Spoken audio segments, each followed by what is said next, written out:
مدینہ میں اسلامی ریاست بننے کے 1.5 سال بعد یعنی 623 یا 624 عیسوی میں جب مسجد اقصی سے خانہ کعبہ کی طرف قبلہ کی سمت تبدیل کرنے کا حکم ہوا تو قبلے کی سمت کے لحاظ سے مسجد نبوی میں بھی تبدیلی کی گئی۔ پچھلی طرف محراب کا حصہ مسجد اقصی کی بجائے خانہ کعبہ کی طرف شفٹ کر دیا گیا اور ساؤتھ یعنی جنوب کی طرف واقع اصحاب صفہ کا مقام اور دروازہ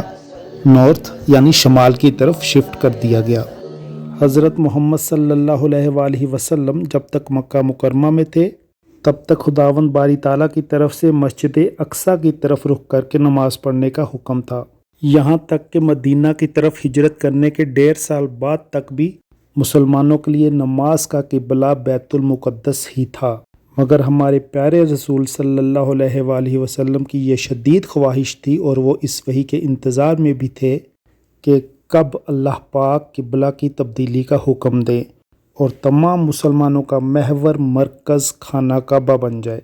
اور خدا کے سب سے پسندیدہ محبوب کی شدید دلی خواہش ہوتی تو اللہ تبارک و تعالیٰ کیسے نہ پوری فرماتا۔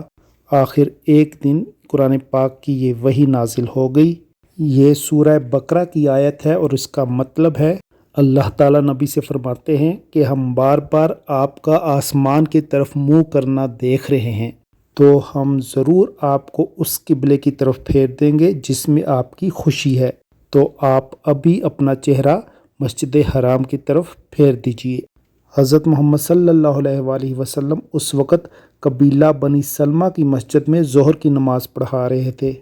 تو نماز کی حالت میں ہی یہ وحی نازل ہو گئی۔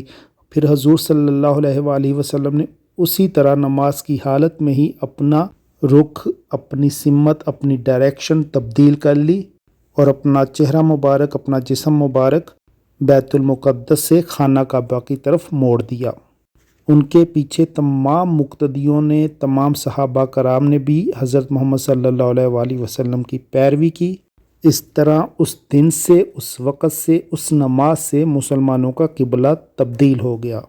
اس مسجد کو مسجد قبلتین بھی کہتے ہیں۔ لوگ آج بھی اس مسجد کی زیارت کرنے کے لیے خصوصی وہاں تشریف لے جاتے ہیں اور مدینہ جانے والے اس مسجد کا دیدار بھی کرتے ہیں اور وہاں نماز نوافل بھی ادا کرتے ہیں اور رب کے حضور خاص دعائیں بھی۔ قبلہ کی اس تبدیلی کے عمل کو تحویل قبلہ کہتے ہیں اور اس تحویل قبلہ کے عمل سے اس وقت یہودیوں کو بہت تکلیف پہنچی۔ وہ پہلے اس بات سے بہت خوش ہوتے تھے کہ مسلمان بھی، حضور صلی اللہ علیہ وآلہ وسلم بھی ہمارے قبلے کی طرف ہی منہ کر کے نماز پڑھتے ہیں، مگر قبلہ کی تبدیلی کے بعد ان کے مزاج میں غصہ اور شدت آ گئی اور وہ یہ کہنے لگے، یہ بہتان لگانے لگے ہمارے پیارے نبی پر کہ حضور صلی اللہ علیہ وآلہ وسلم نے صرف ہماری نفرت میں، ہماری مخالفت میں قبلہ تبدیل کیا ہے۔ اسی طرح مسلمانوں میں موجود منافقین بھی طرح طرح کی باتیں کرنے لگے۔ پھر اللہ پاک نے سورہ بقرہ کی یہ آیات نازل فرمائی تاکہ ان لوگوں کی زبان بندی ہو سکے۔ ان آیات کا ترجمہ یہ ہے: بیوقوف لوگوں میں سے اب کہیں گے کہ کس نے مسلمانوں کو پھیر دیا اس قبلے سے جس پہ وہ قائم تھے،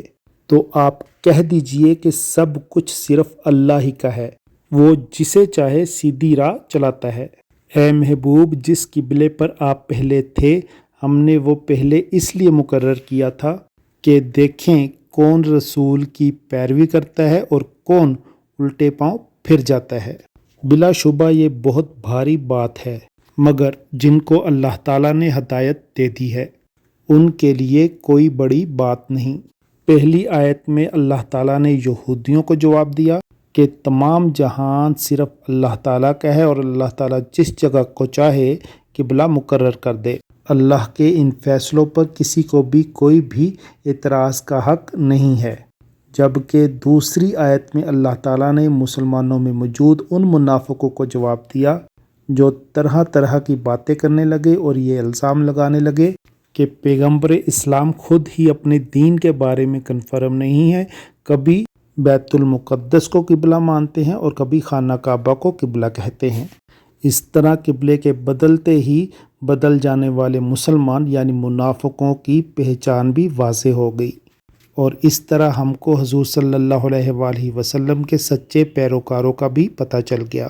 امید ہے کہ انشاءاللہ آپ کو قبلے کی تبدیلی کی یہ معلوماتی ویڈیو پسند آئی ہوگی۔ اگر ایسا ہے تو اس کا اظہار لائک کے بٹن کو پریس کر کے ضرور کیجیے گا، اور اس معلوماتی ویڈیو کو اپنے اہم کانٹیکٹ سے بھی ضرور شیئر کیجیے گا۔ امید ہے ایسی مزید معلوماتی ویڈیو کے لیے آپ ہمارے چینل کو بھی سپورٹ کریں گے۔ بہت شکریہ، جزاک اللہ، اللہ حافظ۔